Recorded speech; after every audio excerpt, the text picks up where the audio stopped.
Ahora sí, estamos en contacto con el oficial de enlace USAR Bomberos de Chile en Venezuela, Ezequiel Gallardo, a quien le agradecemos que haya tenido la disposición de conversar con nosotros dentro de todo el trabajo que están realizando. Ezequiel, un saludo desde Chile. Hola, buenos días desde La Guaira, en Venezuela. Muchísimas gracias por nuestro contacto. Y mira, justo habíamos hecho esta coordinación para poder hablar esta mañana y yo contaba que hace pocos minutos nada más hemos recibido noticias respecto de la situación de este ciudadano venezolano, Hernán Gil, del cual se veían imágenes, ¿no?, de que hacían esfuerzo para recuperar su cuerpo. ¿Nos puedes confirmar si eso ocurrió? Sí, efectivamente, hace algunos minutos no fue una recuperación, fue un Un rescate rescate en exitoso. vivo. Sí, así que estamos muy Extraordinario. contentos, muchos días trabajando. Después del día 5, normalmente en la literatura se habla de rescates milagrosos, porque las probabilidades de sobrevida después de tantos días bajan muchísimo. Afortunadamente, nuestro equipo médico, con un trabajo muy profesional liderado por el doctor Vincenzo Borna, pudo, a través del túnel que habíamos construido, pasar una vía que entraba en el habitáculo de la persona que se encontraba atrapada y pudimos hidratarlo a través de esa vía con una manguera que pasó el doctor y lo mantuvimos hidratado y con sales minerales y con algún aporte calórico desde entonces, y eso nos dio un poco más de tiempo para poder trabajar no tan rápido, sino más bien calmados, porque el contexto era muy, muy inseguro. Puede ser por lejos uno de los rescates más complejos que ha tenido Bomberos de Chile. Eso te iba a preguntar, Ezequiel, por la cantidad de tiempo, por lo que nosotros alcanzamos a ver en las imágenes que se difundían, allí las estructuras totalmente colapsadas, por lo tanto era muy dificultoso llegar hasta el lugar y además todos los días que han pasado se cumplió más de una semana ya. Sí, teníamos un edificio de 8 pisos sobre los dos subterráneos donde estaba en los subterráneos justamente atrapado esta persona. Y el hecho de que fuera un atrapamiento en la parte más baja de toda esta estructura hacía que por un efecto como de reloj de arena, todo el material más pequeño entre polvo y material particulado llegara hasta el fondo. Entonces cada vez que nosotros avanzábamos teníamos estos derrumbes secundarios que ponían en riesgo la operación. Fue realmente una operación muy, muy riesgosa.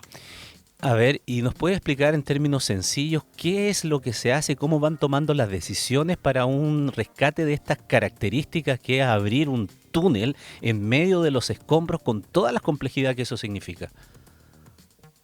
Mira, el primer desafío cuando el equipo de bomberos de Chile fue asignado a este sitio era comprobar si efectivamente lo que se decía en la información que llegó, que era que escuchaban voces. Cuando llegó nuestro equipo de búsqueda técnica, efectivamente confirmó que se escuchaban voces, pero teníamos un edificio de 8 pisos colapsado.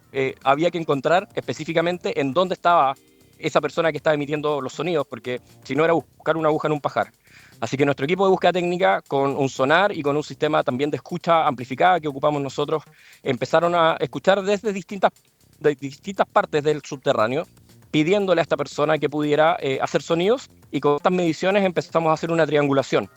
Basado en ese resultado, obtuvimos aproximadamente un punto en 3 dimensiones, porque tenía que ser de derecha a izquierda, pero también con altura, de dónde tenía específicamente que estar la persona. Comenzamos a hacer un túnel y luego de un día trabajando en ese túnel, logramos llegar hasta estar sobre la caseta donde estaba esta persona atrapada. Afortunadamente él no se encontraba con ningún miembro de su cuerpo atrapado, sino que se encontraba Mm. encerrado dentro de su habitáculo de trabajo, así como una suerte de sarcófago. Sin embargo, como te decía, nos sirvió muy bien para poder dar soporte, pero por el contrario, ese túnel, las condiciones no estaban dadas para tener un rescate viable y seguro. Por lo tanto, tuvimos que tener otro plan donde nos colaboraron otros equipos, específicamente un equipo de Florida, en donde hicieron un túnel perpendicular, ya sin la dificultad de poder encontrarlo, porque nosotros ya teníamos localizado el lugar exacto. Y mientras tanto, el equipo de Florida construía un nuevo túnel para llegar al habitáculo. El equipo de Chile seguía a través del túnel principal dándole soporte. Pusimos una cámara permanente y comunicación de audio en 2 direcciones, lo que nos permitía tener monitorizado todo el tiempo al paciente y poder también darle hidratación y algún nivel de alimentación líquida también. Extraordinario el trabajo en conjunto, colaborativo, ¿no? Y la experiencia que tienen en rescate para poder, primero, ubicarlo. Segundo, mantenerlo con vida, hidratado todo este tiempo. Y tercero, hacer la coordinación para que por otra vía se haga también el rescate con una excavación alternativa, un túnel alternativo. Ezequiel, estamos hablando con Ezequiel Gallardo, oficial de enlace USAR Bomberos de Chile en Venezuela, totalmente contingente debido a este rescate que podríamos decir milagroso, porque la literatura habla de pocos casos, entiendo, y corrígeme, Ezequiel, de que después de tanto tiempo se logra rescatar a personas con vida en una circunstancia como esta de un megaterremoto sepultado bajo centenares o miles de kilos de escombros. Sí, mira, nuestro equipo médico me dio un briefing antes de tener esta comunicación contigo. Me decían que en la literatura seria, así como los papers médicos, hablan de sobrevida hasta de 9 días. Ese es el límite que está documentado. Por supuesto, hay algunos casos que se habla de más tiempo, pero no existe evidencia científica que lo sustente.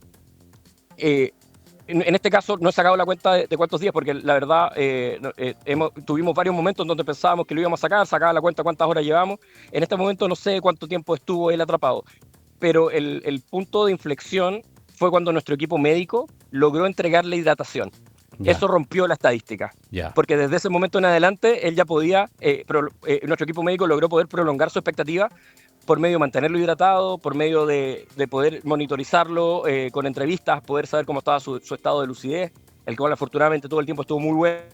Y incluso el resté, cuando logramos llegar con el equipo de Florida, que también estaban trabajando bomberos chilenos junto con ellos, logramos llegar al habitáculo y se hizo el rescate. Nosotros llevábamos una camilla y el paciente estaba tan de buen ánimo que él prefirió y nos dijo, prefiero salir yo, y salió gateando hasta la camilla afuera del túnel. Entonces la verdad es que fue muy bueno. Él ya fue trasladado por una ambulancia a un centro asistencial.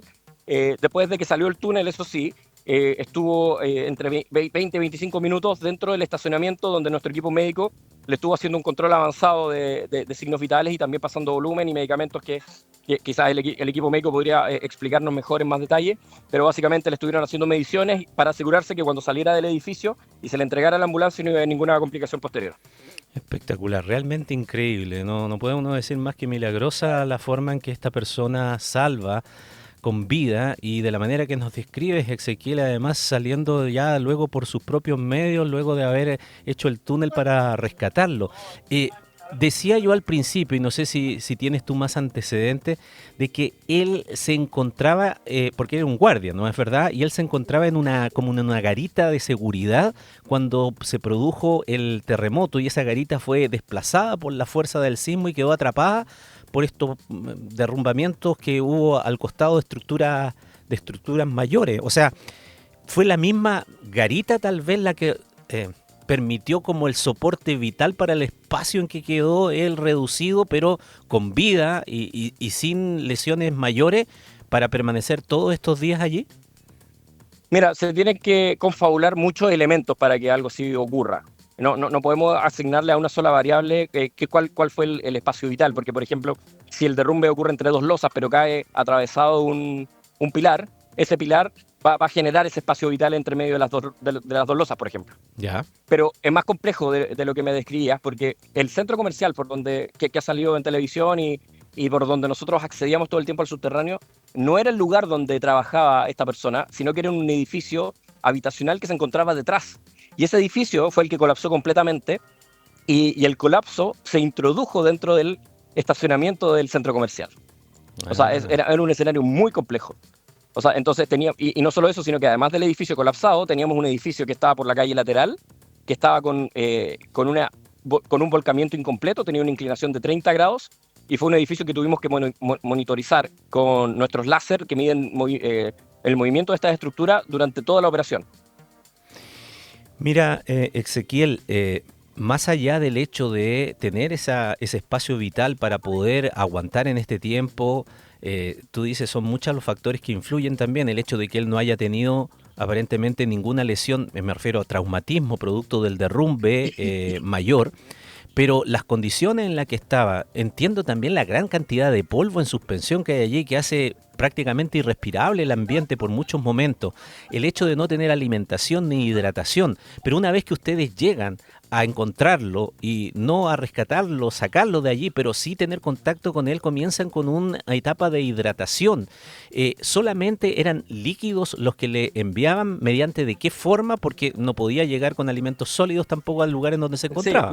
mira, hasta el día de hoy solo le podíamos dar líquidos porque de verdad no teníamos acceso al habitáculo más que por la perforación que nosotros habíamos hecho primero para introducir la cámara y que fue la misma que ocupamos después para pasar el tubo donde lo estaban alimentando. Así que solamente pudimos hidratarlo y el aporte calórico también se entregó de forma líquida. Mm. Apenas empezó con su hidratación, él orinó dentro de su habitáculo, lo que nos dijo nuestro doctor que era una muy buena noticia, porque a pesar de la cantidad de días que lleva atrapado, sus riñones siguen funcionando. Así que seguimos también dándole volumen durante todo este tiempo hasta que fue rescatado. Extraordinario, porque una persona, claro, en esas condiciones, sin comida, pero especialmente sin agua, sin hidratarse, es lo que termina haciendo colapsar el organismo, ¿no es verdad? Sí, claro, efectivamente la hidratación es una de las variables críticas que bajan justamente la expectativa de vida. Oye, Ezequiel, agradeciéndote el tiempo que te das para poder conversar con nosotros. Bueno, no te he preguntado una cosa, ya hemos hablado de aspectos técnicos y de lo que fue el rescate, ¿no? de esta persona, pero en lo emocional y en lo humano para ustedes, ¿qué significa? Estamos en las nubes, o sea, sin duda estamos muy contentos, nosotros y también el pueblo venezolano. Esta clase de rescate te aportan un granito de felicidad en este tiempo tan difícil que están pasando, sobre todo acá en la Guaira, donde hay tanta destrucción. Así Para que nos ti, sentimos contentos de poder transmitir un poquito del aprendizaje que hemos tenido los chilenos con nuestros propios terremotos, compartirlo con el pueblo venezolano que lo está pasando mal.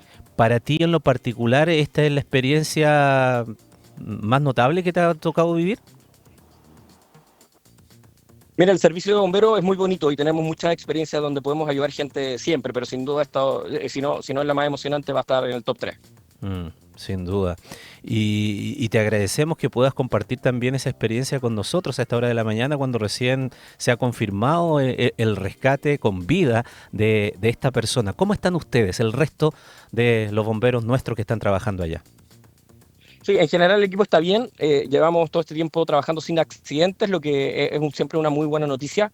Y ahora mismo tenemos que seguir trabajando en este sitio de trabajo porque viene una etapa que también es riesgosa, cuando estamos todos muy contentos por el rescate realizado, donde tenemos que sacar nuestro material y tenemos que replegar todo lo que estuvimos desplegando.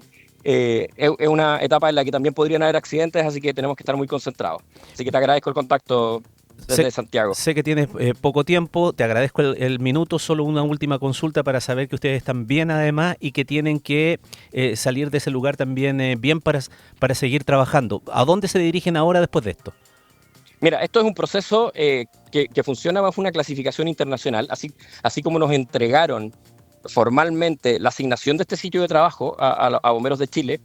Nosotros ahora tenemos que subir los documentos respecto de la extracción de la víctima, tenemos que subir el documento del sitio de trabajo, el informe, fuimos haciendo un informe cada 12 horas de este sitio de trabajo y vamos a dar el sitio de trabajo por cerrado. Y con eso la UCC, que es la célula de coordinación de equipos USAR, si es que tiene más requerimientos, nos va a asignar una nueva tarea. Así que vamos a seguir trabajando hasta que no nos queden tareas. Perfecto, Ezequiel. Gracias porque tienes que seguir trabajando. Un abrazo Muchas desde gracias por el Chile contacto. y muchísimas gracias por compartir esta alegría también con nosotros. No, Felicitaciones. estamos muy contentos y nos gustaría que el pueblo chileno también pueda sentir esta alegría porque es parte de sus bomberos que estamos acá desplegados. Así ha sido y así lo hemos sentido, Ezequiel. Un abrazo, que estén muy bien. Vale, chao.